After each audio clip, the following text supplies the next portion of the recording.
Hello students, welcome to the science class of 7-Star Convent School. Students, today we will discuss about types of pure substances.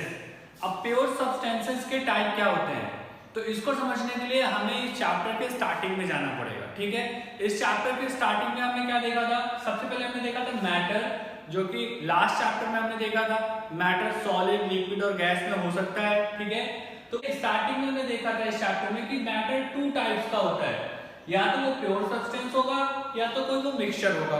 ठीक है, कोई भी matter जो इस दुनिया में है वो सारे के सारे टू टाइप्स के होते हैं, या तो प्योर सब्सटेंस होंगे या तो मिक्सचर होंगे। अब मिक्सचर को हमने डिटेल में पढ़ा, हमने जाना है कि मिक्सचर भी टू टाइप्स का होता है, एक होता है होमोजेनियस मिक्सचर, एक होता है हेटेरोजेनियस मिक्सचर। होमोजेनियस मिक्सचर जैसे कि आप कह लो जिसमें पार्टिकल्स पूरी तरह डिसॉल्व हो जाते हैं। जैसे अगर इसका एग्जांपल हम देखें तो हम कह सकते हैं सॉल्ट और सॉल्ट एंड वाटर।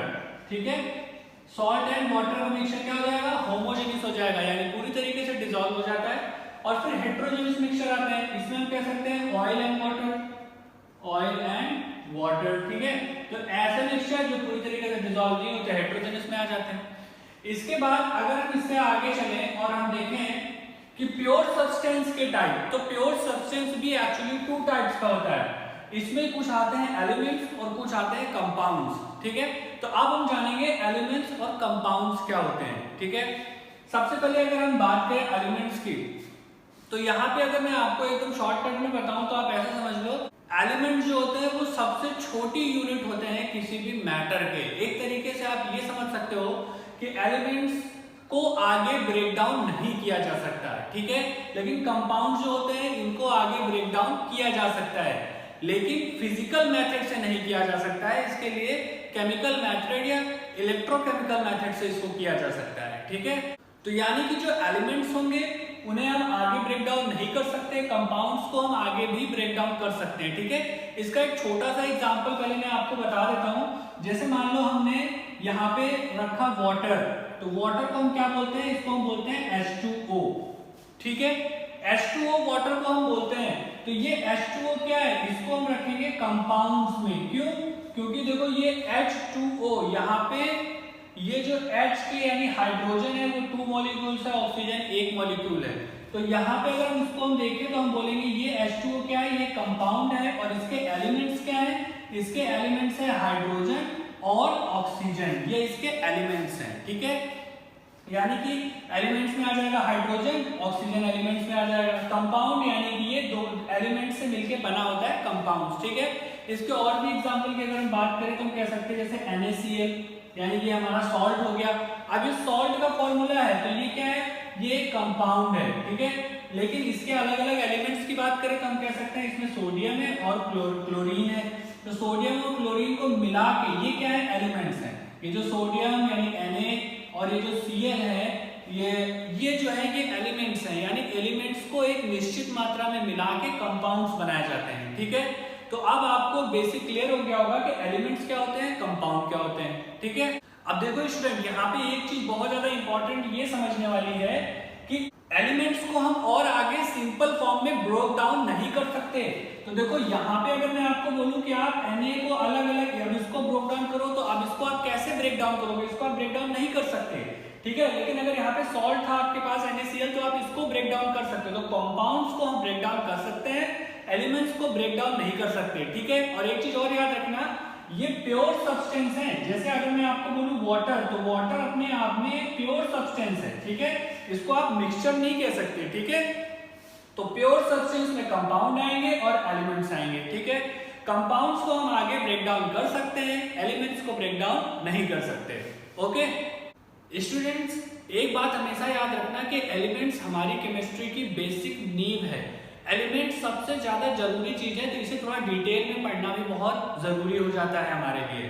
तो अगर हम एलिमेंट्स की हिस्ट्री के बारे में बात करें तो हम ये कह सकते हैं रॉबर्ट बॉयल नाम के एक साइंटिस्ट थे जिन्होंने सबसे पहले 1661 में एलिमेंट शब्द का यूज किया था। उस टाइम इन्होंने एलिमेंट शब्द का यूज किया था अपने कोटेशन में। ठीक है, उसके बाद हमारे नेक्स्ट जो साइंटिस्ट हुए वो हुए एंटोनियो लॉरेंट लवेसियर। एंटोनियो लॉरेंट लवेसियर ने क्या किया था? इन्होंने एलिमेंट्स को केमिकली यूज करके दिखाया, यानी इन्होंने पहली बार लैब में केमिकली एलिमेंट्स को यूज किया, इनको डिफाइन किया, इनकी डेफिनेशन दी। और अगर हम इसको देखें तो हम ये कह सकते हैं लगभग रॉबर्ट बॉयल के लगभग 100 सालों बाद उन्होंने इसको पूरी तरीके से डिफाइन किया। तो ये है कुछ हिस्ट्री एलिमेंट की। अब अगर हम एलिमेंट्स को डिटेल में जाने तो हम ये कह सकते हैं कि एलिमेंट्स जो है ना बेसिकली 3 टाइप के होते हैं, यानी हम कह सकते हैं कि एलिमेंट को हम 3 अलग अलग हिस्सों में डिवाइड करते हैं।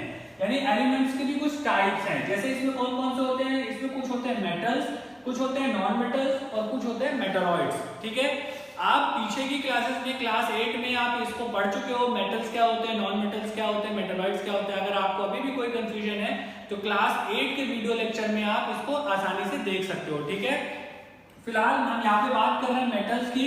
तो मेटल्स कैसी चीजें होती हैं, जैसे गोल्ड हो गया, सिल्वर हो गया, आयरन हो गया, ऐसे ही जो है ना बहुत सारे मेटल्स होते हैं। ठीक है, और अगर हम नॉन मेटल्स की बात करें तो ऐसे जैसे हाइड्रोजन है, ऑक्सीजन है, आयोडीन है, ये सारे के सारे किस कैटेगरी में आते हैं, नॉन मेटल्स में आते हैं। और कुछ ऐसे होते हैं जिनमें मेटल और नॉन मेटल दोनों की ही प्रॉपर्टीज देखने को मिलती हैं, दोनों की मिली जुली प्रॉपर्टीज देखने को मिलती हैं, तो ऐसे को हम बोलते हैं मेटलॉइड्स।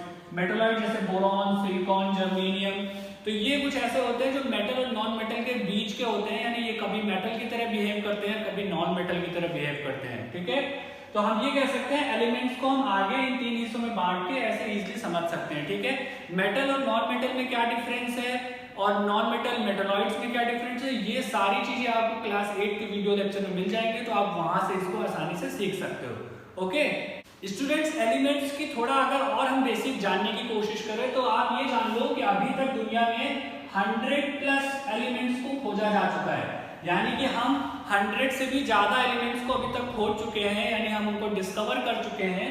और इनमें से आपको मैं बता दूं 92 एलिमेंट्स ऐसे हैं जो नेचुरली हमें मिले हैं, यानी ये नेचर से हमें नेचुरली मिले हैं, और बाकी के जो बच जाते हैं जितने भी एलिमेंट्स हैं वो सारे मैन मेड हैं। ठीक है, तो 92 एलिमेंट्स हमें नेचुरली मिले हैं और बाकी के मैन मेड एलिमेंट्स हैं। ओके, और यहाँ पे एक चीज और बहुत इंपॉर्टेंट है, आप ये समझ लो जितने भी एलिमेंट्स हमें मिले हैं उनमें से ज्यादातर सॉलिड हैं। ठीक है, ज्यादातर एलिमेंट्स हमारे कैसे रहेंगे, सॉलिड स्टेट में। ठीक है, और 11 एलिमेंट्स ऐसे हैं जो हमारे गैसोइज स्टेट में। ठीक है, यानी कि आप ये कह सकते हो कि 11 एलिमेंट्स ऐसे हैं जो कि गैसोइज स्टेट में और 2 एलिमेंट्स ऐसे हैं जो कि लिक्विड स्टेट में। ठीक है, यानी कि ज्यादातर सॉलिड है लेकिन उनमें से 11 ऐसे हैं जो गैसोइज स्टेट में है और 2 ऐसे हैं जो लिक्विड स्टेट में है रूम टेम्परेचर पे। ठीक है, रूम टेम्परेचर पे सारे के सारे मेजरमेंट हैं, तो रूम टेम्परेचर में 2 लिक्विड स्टेट में रहते हैं, 11 गैसोइज स्टेट में रहते हैं और ज्यादातर सॉलिड स्टेट में बने रहते हैं। ओके, इसके बाद स्टूडेंट एक चीज और आती है जो है कंपाउंड्स। तो कंपाउंड्स को आप ये कह सकते हो कंपाउंड क्या होते हैं, तो ऐसी चीजें जो 2 या 2 से अधिक एलिमेंट से मिलकर बनी होती हैं तो उनको हम कंपाउंड कहते हैं। ठीक है, यानी सिंपली हम ये कह सकते हैं कि जब 2 या 2 से ज्यादा जो है एलिमेंट्स कंबाइन होकर कोई चीज बना रहे हैं तो उसको हम बोलेंगे compounds. Okay students, I hope आपको ये चैप्टर पूरी तरीके से समझ में आ गया होगा, but if you still have any confusion on this topic then feel free to tell us. Thank you, जय हिंद।